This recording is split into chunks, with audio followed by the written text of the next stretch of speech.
Muito bem, amigos e amigas da nossa Economia e Desenvolvimento. Só lembrando que nós estamos aí há 22 anos no ar, praticamente, né? Começamos lá em 2000, na TV Bandeirantes, depois tivemos na TVE e tal. Depois, claro, que o produtor independente veio para o canal a cabo e hoje a internet, né? As várias mídias que temos aí, elas alavancam muito a questão dos programas de televisão. Hoje, na verdade, todo mundo pode ter o seu canal, mas é importante nós termos essa raiz toda aqui, que é o canal 6 da NET, que está a TV comunitária de Porto Alegre, e hoje nós estamos expandindo exatamente nas redes sociais, porque nos Estados Unidos, por exemplo, mais de 65% da programação de televisão, ela é vista no celular. Então, hoje, a questão das mídias sociais, das redes sociais, são fundamentais para a sustentação das questões da comunicação televisiva também. Portanto, nós lembramos a vocês que nós estamos em todas as redes sociais. Isso é importante para aqueles que acompanham o nosso programa, todo esse tempo aí trazendo assunto importante, colunistas que participam aqui do programa, que trazem conteúdos importantes, né? E uma orientação segura, sobretudo na área do direito que nós temos feito aqui.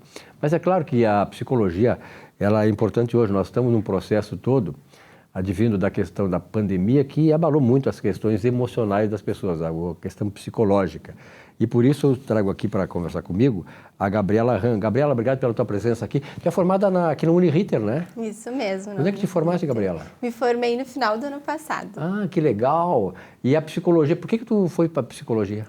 Eu fui para psicologia primeiro porque fazia muita nexo, assim, tinha muito nexo com a minha história de vida. Eu sempre fui uma pessoa que fui muito observadora e, enfim, em busca de algumas respostas, eu me encontrei. Da tua personalidade, esse ser observador, isso é importante, né? Porque, na verdade, se tu me diz isso aí, é porque tu está na psicologia por vocação, não é verdade? Sim. É uma vocação que tu tinha essa ânsia e tal, e encontrou na psicologia.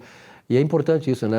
Principalmente num momento como esse, né, Gabriela, que nós vivemos, né? Com certeza. Como é que tu viu, assim, a pandemia, do ponto de vista da psicologia, nas relações que tu teve, familiares, relações de amigos, amigas e tal, no teu grupo de amigos, como é que tu sentiu o impacto da pandemia?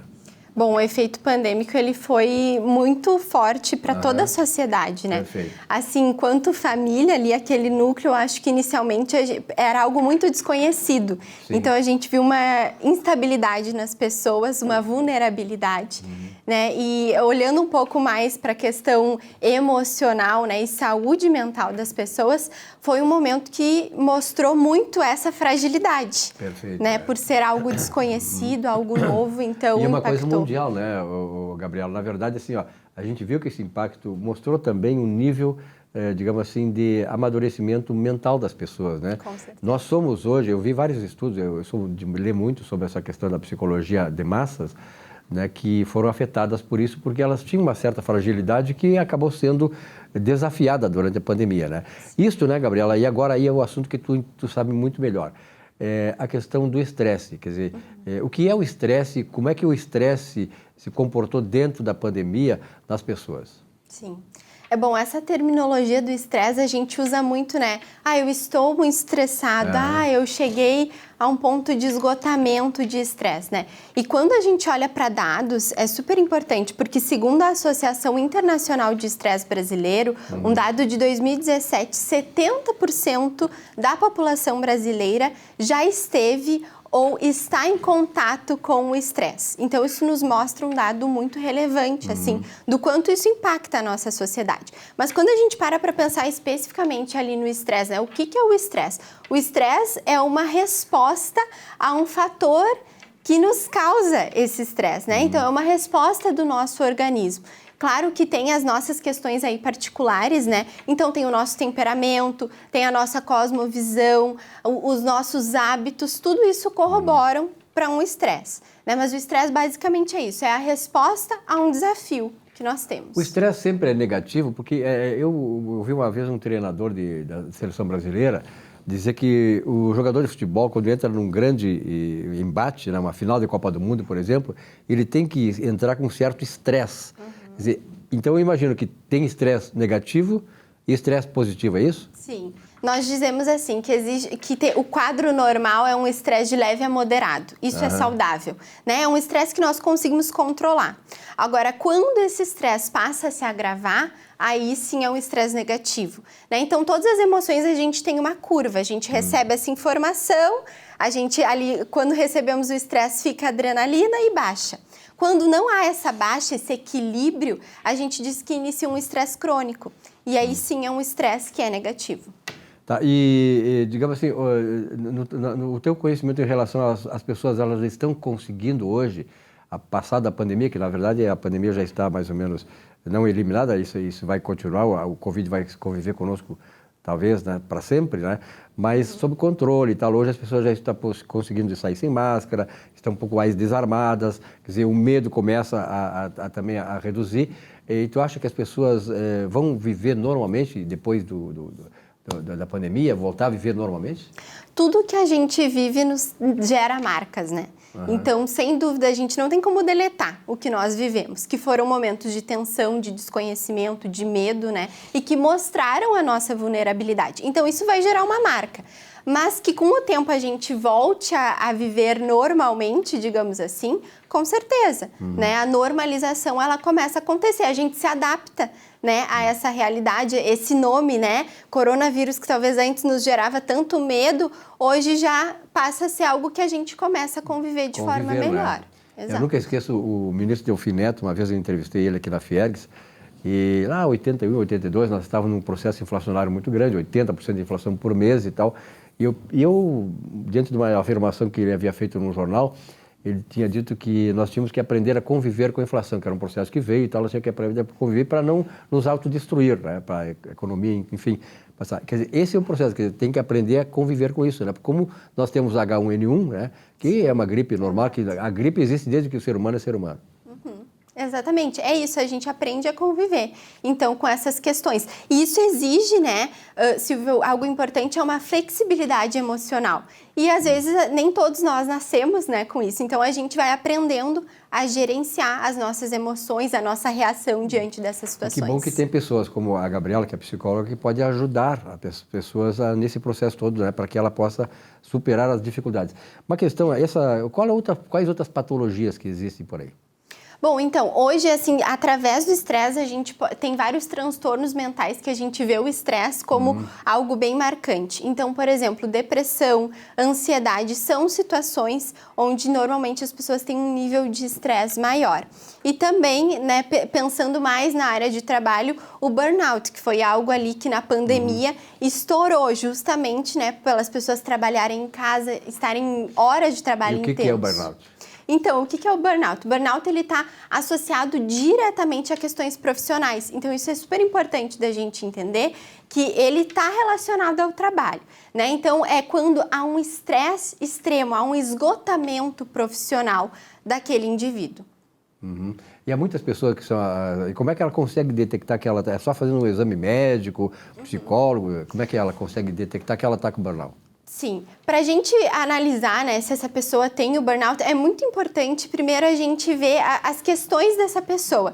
Então, como que está o sono dela, a alimentação, se há alterações nesses aspectos, já vão nos indicar. A pessoa talvez tenha mais estresse no trabalho, né, não esteja produzindo da mesma forma. Então, são alguns aspectos importantes. E algo que influencia muito nisso, né, é hoje a nossa realidade de trabalho. Então, a gente sai do trabalho, chega em casa e está ali no grupo de WhatsApp, está no sistema do trabalho. Então, é horas de trabalho exaustivas, né? Não tem, assim, um início, meio e fim, né? Tem essa sequência muito exaustiva. E isso pode levar, então, a esse esgotamento profissional. Como é que tu vês assim, essa questão nas crianças? Não sei se esse é o teu mercado, mas nas crianças. Nós sabemos que as crianças tiveram também, naturalmente, uma situação muito grave, que foi, por exemplo, excluída da escola, saiu, ficou em casa, era um processamento todo diferente, né? Quer dizer, elas passaram a enfrentar um desafio que elas não haviam enfrentado ainda. Como é que tu vês essa influência da pandemia e dessas patologias todas nas crianças? Eu acho que ver bem claramente qual o impacto que isso vai gerar é só daqui a uns anos, né? Quando essas crianças crescerem. É tudo muito novo, é tudo muito incerto, né? A gente não sabe o impacto que vai fazer essa falta de socialização. Esse é o primeiro ponto que a gente vê hoje, essas crianças que não tiveram essa convivência social, porque elas ficaram 2 anos trancadas em casa, né? Também é muito famoso hoje, a gente fala dos bebês da pandemia. São bebês que nasceram trancados em casa e os 2 primeiros anos de vida não tiveram contato social.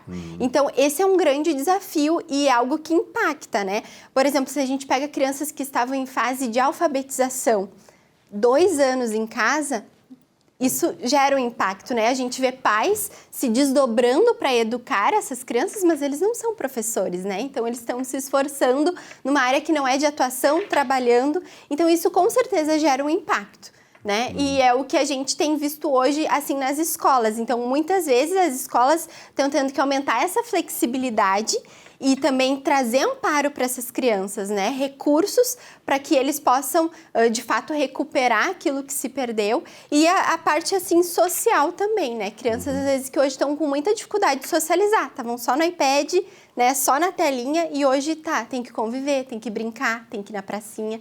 Então, é um grande desafio. E é uma recomendação tua como psicóloga, Gabriela, assim, das pessoas, da família e tal, administrar essa questão da internet com as crianças, do computador? Com certeza, né? O uso de telas, até para nós adultos, ele tem que ter um limite, né? A gente já está vendo aí que está se virando, está se transformando em um novo transtorno, essa dependência por telas que nós temos, né? Então, a mesma questão da pandemia, né? Que a gente só vai ver os resultados daqui a alguns anos, o uso de telas também, né? Porque, por exemplo, quando eu era criança, eu não fui exposta a telas desde pequena. Né? Então, isso a gente vai ver a longo prazo, mas estatisticamente... Tu não fosse exposta porque foi o pai, a mãe que disciplinaram ou foi espontaneamente? Não, realmente porque na época, né, não era algo tão normal. Muito comum, exato. Né? Então, hoje a criança ela já tem o seu iPad, né? Antigamente a gente via a TV ali num horário específico e hoje essa exposição está muito maior. Então, isso causa danos, né? A gente tem crianças com dificuldade de aprendizagem, que não estão conseguindo aprender a ler, não têm vontade de ir para a escola porque são expostas o tempo inteiro a essas telas, né?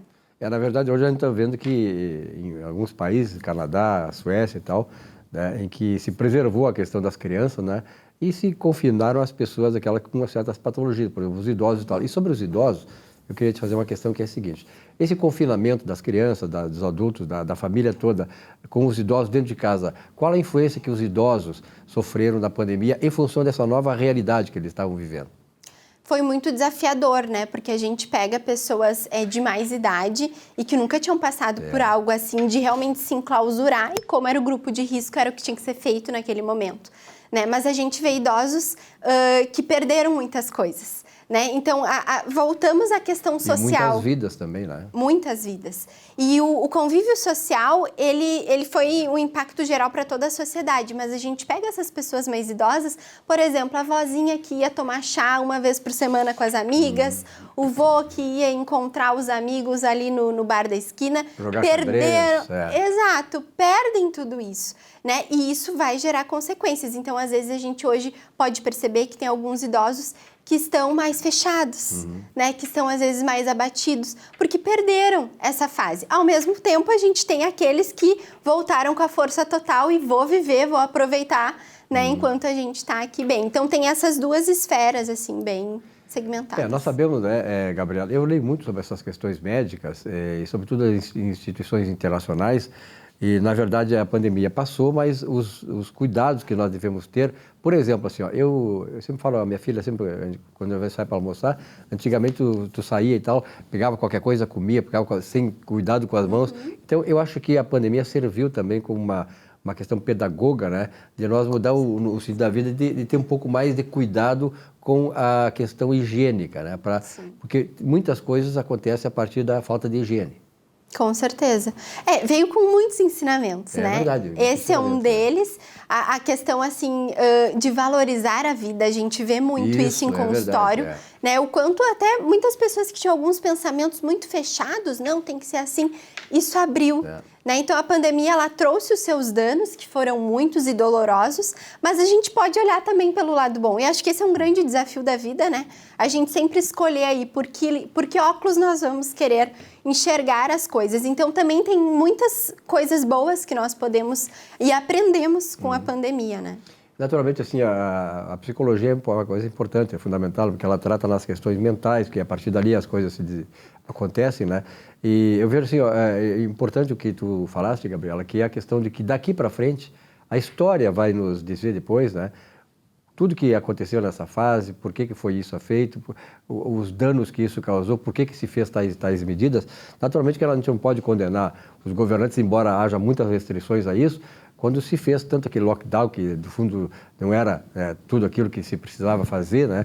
A coisa tinha que ser melhor administrada, mas de qualquer maneira, essas lições, né, Gabriela, elas são lições que ficam para sempre em nós.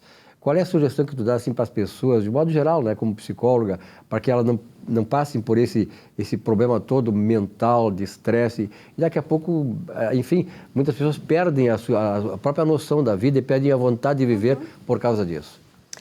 A questão é sempre a gente pensar que para alguém nós somos importantes. Isso é importante. Muitas vezes se perde isso, né? Vem crenças de desvalor, às vezes as coisas na vida não estão dando certo e daí a gente acha que o caminho é um. Mas tu tem valor para alguém, né? Tu é importante para alguém. Então isso é importante da gente resgatar e pedir ajuda. Algo que antigamente, né, era mais difícil, às vezes a gente não falava tanto sobre isso, né? Mas o pedir ajuda, identificar, eu tô com uma dificuldade, eu não tô conseguindo lidar bem com isso, eu vou pedir ajuda. Hoje nós temos recursos, né, para isso. Hoje a nossa mente está mais aberta para buscar essa ajuda. Porque com certeza é muito mais fácil tu passar por esse processo com alguém segurando a tua mão do que sozinho, né? Então peça ajuda e não passe por isso sozinho. Perfeito. Aliás, eu me lembro da Hannah Arendt, que foi perseguida pelos nazistas, esteve presa, e ela dizia sempre uma coisa assim, ó, que eu nunca deixei de observar e me lembrar. Mantenha sempre a tua esperança. Você vai sair daqui, isso vai passar e um dia você vai encontrar o seu gatinho de estimação. Então, isso é acender e manter acesa a chama da esperança. Gabriela, muito obrigado por tua presença aqui, foi muito legal, muito valiosa a tua presença e tenho a certeza que trouxe muito ensinamento para nós e sobretudo essas orientações que a Gabriela, jovem ainda, né, mas uma psicóloga que mostrou que tem maturidade para exercer a profissão. Parabéns! Muito e por obrigada, essa, por essa forma como tu estás encarando a psicologia que vai trazer grandes benefícios para a sociedade. Amém. Bom, nós ficamos por aqui no nosso Economia e Desenvolvimento desta semana. Uma boa semana de trabalho para todos vocês. Semana que vem, um novo encontro aqui. Até lá.